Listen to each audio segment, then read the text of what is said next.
Welcome to Fewer Things Better. This is the place for all of us who are big on goals and short on time. Together, we'll explore smart, simple ideas on how to retrain your brain and unlock your life. I'm your host, Kristin Graham. Let's get started. Hello, good people. Welcome to episode 150. When I launched this podcast in 2022, I spent way too much time overthinking it, plus then learning the technology, software, tips, tools, transcripts, metrics, and so on. At that point, my goal was to do 62 episodes. Why 62? Because I had learned about this invisible threshold at 62 miles above sea level, known as the Kármán line. That's K-A-R-M-A-N. This marks the unofficial transition between sky to space. I figured I could at least make 62 efforts to get past the invisible line of my own comfort zone. And 62 episodes seemed like a good stretch to give oxygen to the thoughts inside my head and enough room for the courage to learn out loud with all of you. Now, it's often said we teach what we most need to learn, and this podcast has offered weekly mile markers along that long and winding road of forging my own map. The episodes are typically quick capsules of conversations and conundrums I experience or that I hear from so many of you.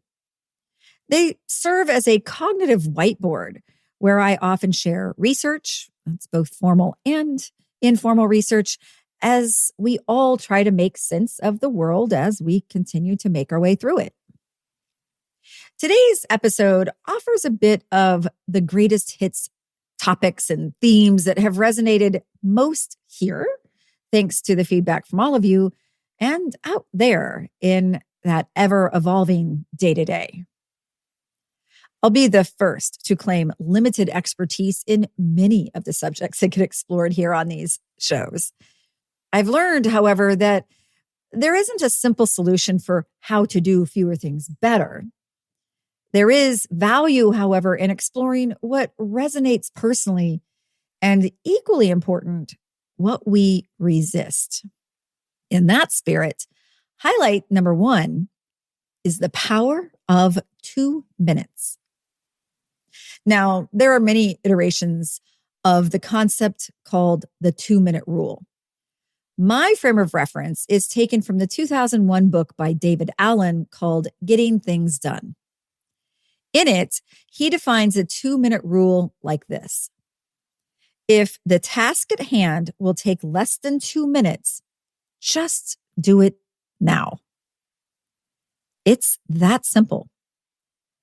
And for all you list makers and task organizers, and listen, I love me a Post-it note, done is better than documented. Plus, it's the doing that turns on the engine to mental momentum in our brain. We often overestimate how long something's going to take. Even reading that one email can feel like, oh, I just don't have the energy for it right now. But taking a look will probably take less than 2 minutes.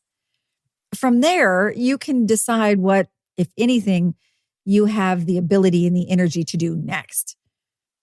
Using that 2-minute rule as a time-bound productivity boost can really help our brain release a little of that pursuit of perfectionism. And hey, that alone might make you complete something. But more importantly, it helps you start something. And you don't need more data and discussion on whether this may or may not work. The best way to figure it out is simply to put it into practice. Highlight number 2 is the power of your thinking.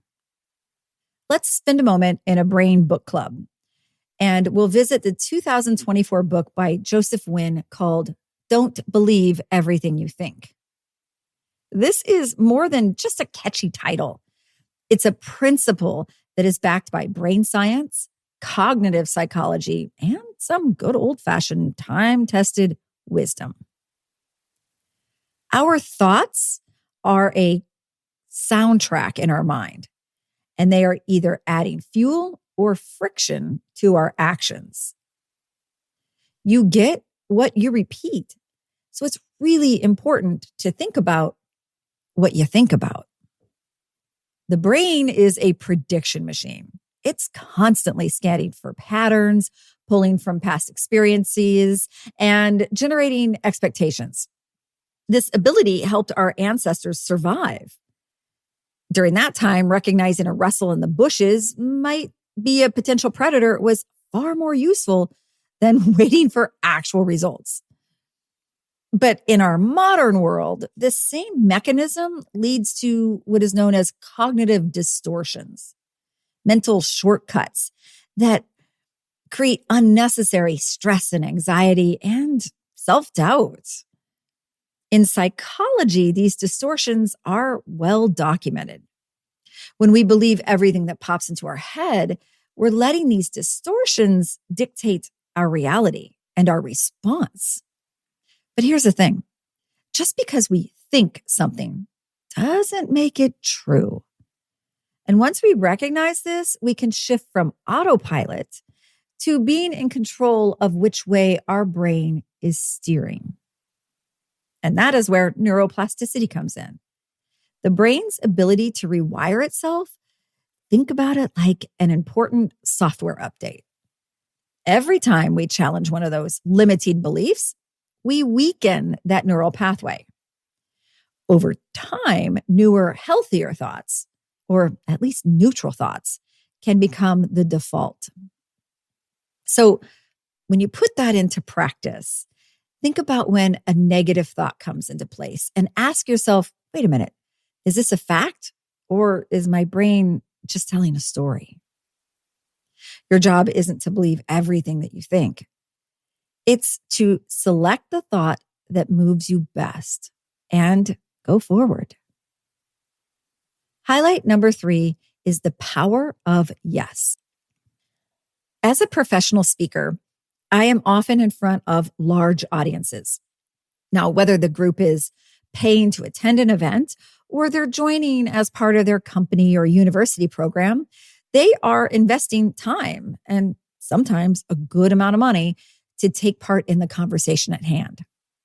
It was the idea of this investment that gave me an idea for a social experiment. Contact me after this, I'll often say to a group, and I'll send you a book of your choice. Okay, now let's pretend I was offering cash. No strings attached, just handing over a financial sum.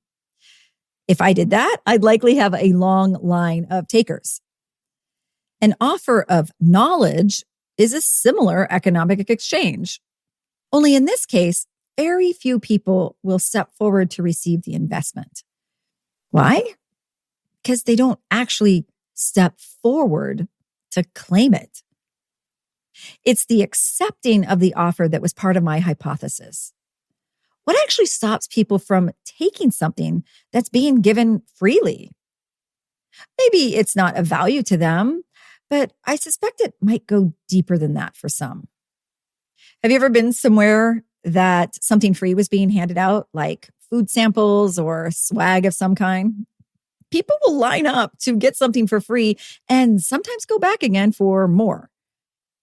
But when a similar effort and offer is being made, like in this case of a learning opportunity, I often hear people say that they wish they could, but we're more comfortable leaving opportunities behind rather than to reach just beyond our comfort zone to receive them.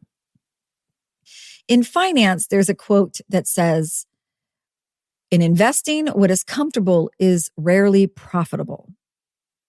I suspect the same might be true of our personal goals. In order to receive the benefits we desire, we need to be willing to identify what we truly want and then receive it. Asking is uncomfortable. Receiving can be uncomfortable too. Yet we're not going to get any of the goodies if we don't actually order from the menu. Speaking of menus, highlight number 4 is the power of a personal menu. Imagine you are out walking on a beautiful day and you realize that you're hungry. You see a lovely bistro and take a seat at a table. When a server arrives, you ask for a menu. Oh, no. There are no menus here, they say. We will bring you something. I've never been here before. You say, I don't even know what you offer. That's okay, is the response. We will decide what to give you. That's a little unusual. And yet, it's also a very common way in which we are given things in our daily life. Whether that's a gift, a compliment, or an opportunity, a lot of times it is bestowed upon us. Sometimes that is a delightful, unexpected experience. And other times you're kind of secretly hoping there might be a gift receipt. Now, imagine the same situation, but this time the friendly server brings you a very large menu. It has pages and pages of options, all with different types of cuisine, portion sizes, and costs. As you sit there flipping through it, you're starting to feel overwhelmed by all the choices. The more you're thinking about it, the less certain you are of what you want in that moment. The busy bistro is buzzing around you with lots of people, and you start to feel a pressure to make a decision. But which thing? The earlier enjoyment of the experience starts to fade, and even if you make a choice, you might start second guessing if it was even what you wanted. This can happen to us as recipients too, when very well-intended people ask us what we would like. The process of picking an option in a time frame can sometimes cause our brain to go blank. But what if we return to the bistro, and this time there's a chalkboard outside? It showcases a short list of the store's specialties. High-quality options targeted just to your tastes. Here we go. So first, we must curate our own short list of desires before we're able to recognize them in the options and offers in the world around us. Start with space to consider what you would even write on that chalkboard. It's a delicious exercise in creating a curated collection of things that delight you. And that's the beauty of gifts. The right ones don't take a lot or cost a lot to feel right for you. And while amazing and lovely gifts can certainly come from things that we don't think about or even put on a list, having an idea of our wants becomes a gift we provide to ourselves and a gift that we can give to others. So give some thought to what it is that you do want and what you definitely don't want. So there we are. A few things taken from the last 50 episodes, each representing the power of what can happen in 2 minutes, what can happen when you think better thoughts, what can happen when you say yes to receiving, and what can happen when you make your own menu.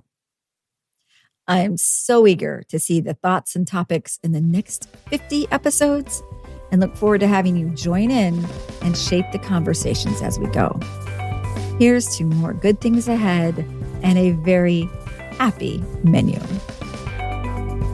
Thanks for listening.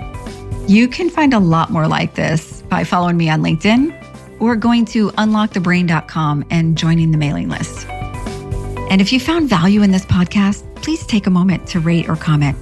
Thanks so much. And now let's go do fewer things better.